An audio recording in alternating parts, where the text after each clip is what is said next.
Are you facing the Virgin Media error code C233 and don't know how to fix it? Well, you've come to the right place.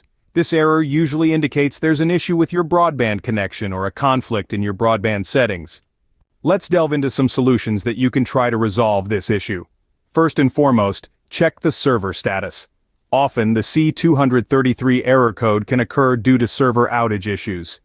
If the servers are down, the best course of action is to wait until the issue is resolved on the server side. Secondly, you can check your broadband service. Virgin Media's support page offers a tool to check for any issues that might be affecting your broadband connection service. Simply enter your postcode and account holder name, and they'll provide you with the necessary status updates.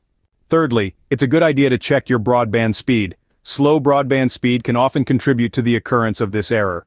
There are numerous internet speed test websites available for you to check your current speed. If your internet speed is slow, make sure to report it to your internet provider. Lastly, try resetting your Wi-Fi hub device. To do this, switch on the hub device and use a pointed device like the tip of a pen or a paperclip to press the reset hole at the back for at least 10 seconds.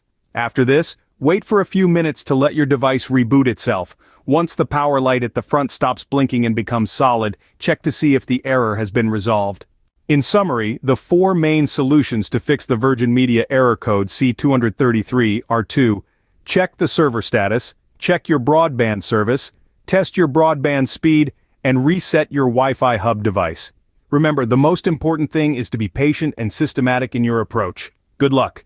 If you like this information, don't forget to subscribe. It will be a great support. And for more tech updates, visit queries.com.